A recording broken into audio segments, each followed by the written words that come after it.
has started once again. That's how you know we're getting back. 7-2 versus Terran. 14-4. The fangirls scream his name. He's got over 100 wins in Pro League. He's 5-1 in ace matches. This guy was one of the most consistent Protoss players there at the end of Starcraft 1. Watch out for this guy, man. The old chin toss. He's still around. He still does pretty well here in Pro League, but individual leagues, he hit that very hard group around the 16 SSL. Not sure how he's doing in GSL, excuse me, but just not doing as well overall in those individual leagues. jjakji, we still haven't seen too much of him here. That GSL pin, though, a big reminder of where he once was. At one point in his career, at that exact moment, the best Terran in the world. A long, long way from there now. Of course, back here in the hardest region in the world, in Seoul, South Korea, battling it out in Pro League. See if he can make it work going into map number 4, Vaani Research Station.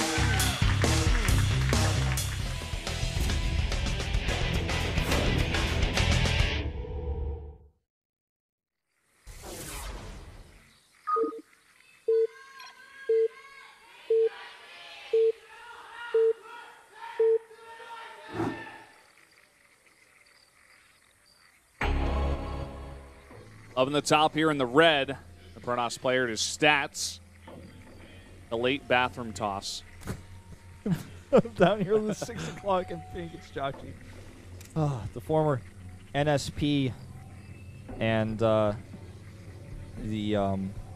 NS Hosa Terran, who actually Was he really? Yep, he beat Lenok. What? He beat Lenok in the finals. How far we have come. It's been a while. Still looking to achieve that former glory, as you said before. He's got a long path ahead of him. Yeah. Getting the probe here with the minerals. I hate doing that. If I were, like, when I play, I just can't do that. You mean like taking the probe with the minerals to the pylon? Yeah. You always got to return cargo and then send it. Like as soon as it goes past the Nexus and you realize you just press C and then you go back. I can't do it either. You get one of the probes that I guess he wants to keep them stacked, so it makes sense. Maybe like he just wanted to get the one closest to the left that wasn't stacked. The worst, man. I understand, but it just makes me feel uncomfortable. Is all I'm saying. The worst is when you grab 6 probes.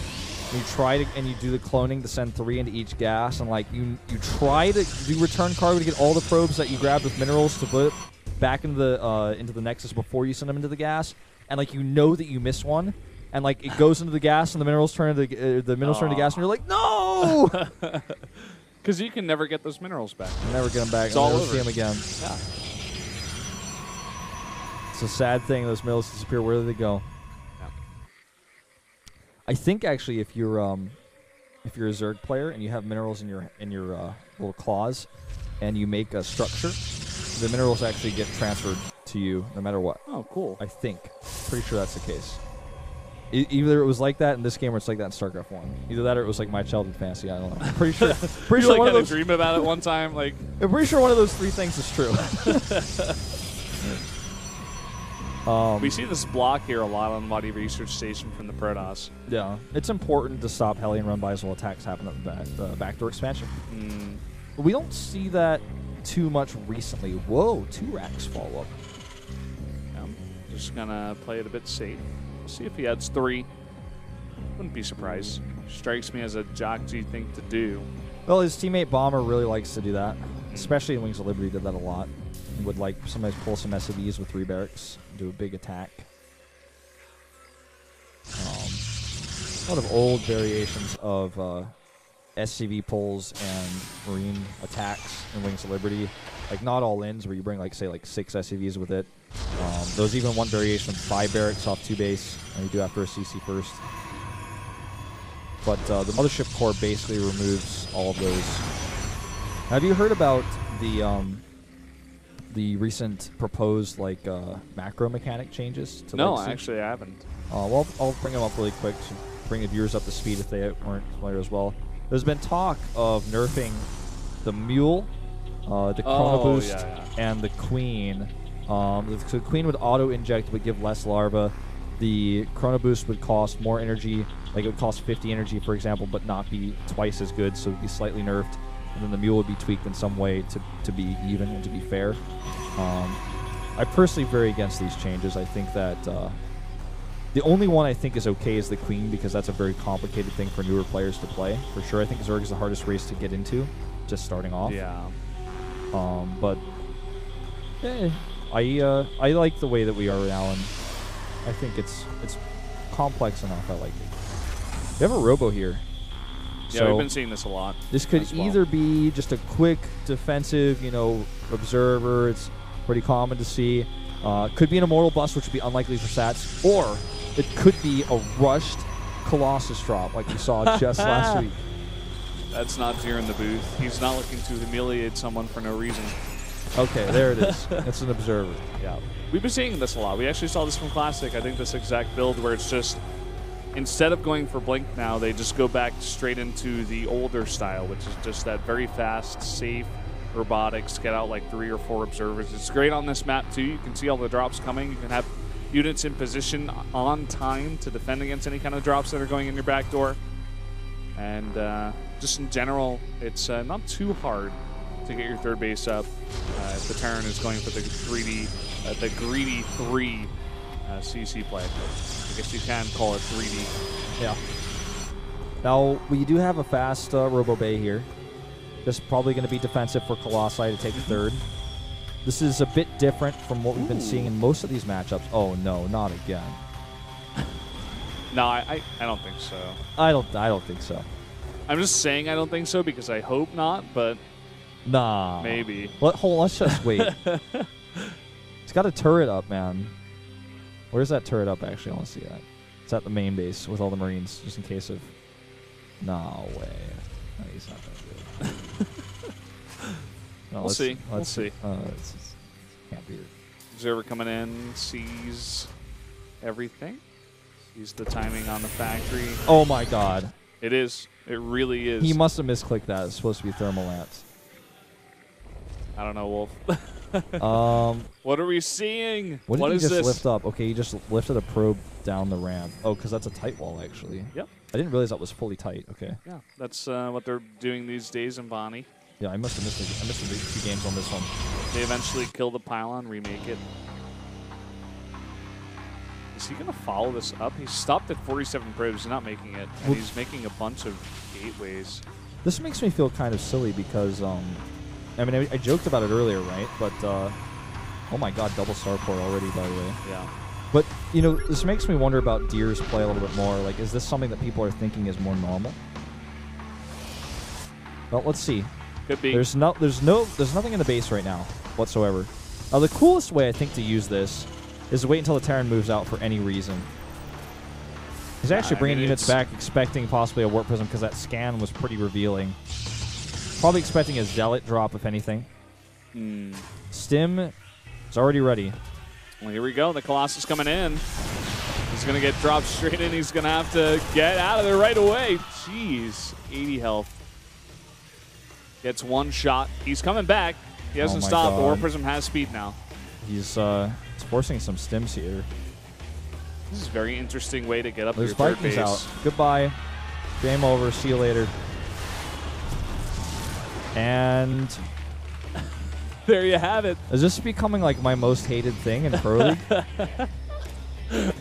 Like, it's really cool. Is this actually just like the worst thing ever, Wolf? I don't know. I mean, most people would I think most people would, like, lose their minds.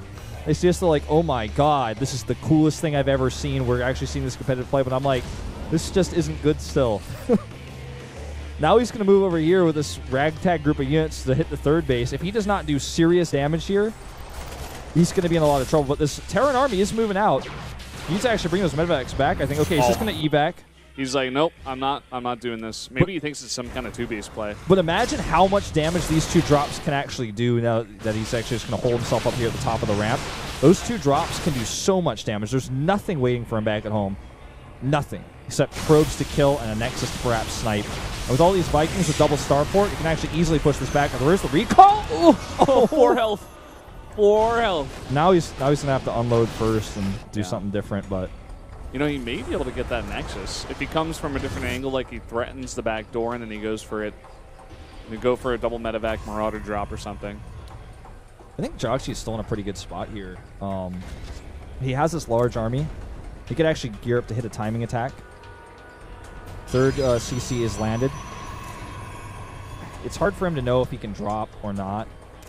He's going to need his whole army if he wants to hit that third base at this point, because the Protoss army is not large enough. We do see a transition to Storm. Yeah. This is a very interesting new way to play this matchup. This is, I think, the second or third time I've seen this in Pro Korean play. That's when you really know, like, it's actually changing to be exactly like this, where it's not even just the Colossus drop. That's just like a little thing you add in to take off pressure and take your third base, maybe even on this map, because the drops are very powerful. But, you know, I definitely fear here for stats. This drop can, or rather this pressure, this attack can do a lot of damage. Yeah. This is a really risky moment here for stats. Now, can he hold this? Well, the Colossus completely unprotected here, goes down for free. The second Colossus and third are coming to join. Probes have to be pulled here. There are a lot of SCVs in this push, but the Vikings are totally uncontested, taking Colossus after Colossus. Perfect position on the Vikings. Really bad position here from stats. He wasn't expecting this push to hit. And this just may be it. jjakji is going to take down stats. This is actually going to happen. Yep. Colossus drop attempt fails. Again. SBENU defeats KT 3-1. Stats defeats himself. I am never going to let this go. Oh, boy. It's just not viable. Stop it. Well, This is a huge moment for SBENU. A huge win to take over KT with a +2 indicator. And this is going to be great for them going into the rest of this round. And if the KT coach did not tell Stats to do that build, I guarantee you it's going to be an awkward ride home, man. Oh, yeah. Like, oh, isn't that weird? Yeah. I'm still not totally convinced that it's, you know, not viable, like straight up 100%, especially on that map. I think the interesting, like, very fast double starport at that timing may even be just to get out 2 Vikings to stop that. Like, at that exact timing, just the way it all fleshed out there. I think we still need to see more of these games. We saw Classic play this exact, you know, very kind of, well, actually, no, it wasn't Classic. It was someone else. Classic actually played Stargate, but, you know, someone's been playing this very defensive robotic style where they get the third base just by playing defensive with Colossi, not really attacking, just defending like the old times in 2014. But the Colossus drop, I don't know. I think we just need to see more. Maybe jjakji just had his number and like the correct build to stop it. I mean, I don't know, man. I don't like it. I think it's a weak play. I think it's a humiliation attempt at best, like at best. But as it goes here, SBENU wins 3-1, and that's going to be a +2 indicator. Now, a Warp Prism speed costs 100-100, a Robotics Bay costs 200-200, and a Colossus costs 300-200. You kill, how many, did he kill a single SCV? I don't even think so. Nope. Not a single SCV, he forced 2 stims, and that's it. Even if he only has 1 Viking out, which he should reasonably have at that time, if he has any Vikings on the way, he's going to lose that. And if he doesn't have any Vikings out, the Warp Prism can't come back ever. It keeps the Terran at home, so I get that idea, but... You know, it was also the positioning of the Warp Prism, too, because he flew straight into 2 Vikings without looking, and he got close enough. I think with the Warp Prism speed, you are able to micro around the Vikings, but it was just a bad position, like really bad micro and multitasking there from stats. This puts KT Rolster, though, down with Jin Air at 1-2 and -3, tied down there at the bottom. This is shaping up to be an interesting round 4, and it could be an even more interesting and unique playoffs if things continue this way. I'm just loving the fact that PBT is changing this much. I just want to see more of these games, to be honest. Zest, he gets a 17th win. He's up there with Hero. Maybe these 2 guys are going to be the 2 Protosses that tie at the end of this season. Yeah, could be, man. Here are our matchups for next Monday. It's going to be SBENU versus Jin Air, and then Samsung versus CJ Entis. A sick lineup of matches next week. Do not miss these. That's going to be amazing, actually. Definitely want to catch this one. I think that's going to be casted by you, Moonblade. Yes. Going to be in Busan. That's right. Taking a little vacation, but I'll eventually be back. It's okay. So, not sure if we're going to have the interview this time. We didn't have it for the first one. Actually, just got the word we're not going to get the interview. So I guess that's going to be it for us, guys. We've had a lot of fun today, actually. I did myself. You can follow us on Twitter. I'm at Brendan Valdez. He's at Proxy Wolf. Yeah, hit us up. Follow us on Twitter. Send me a link, me a replay of how you made Colossus drop viable. I'd love to see it. And send me cat gifts. I would love that. Yeah, me too, actually. Well, that's going to be it for us, guys. We'll see you next time, actually on Thursday for SSL, so we'll be there.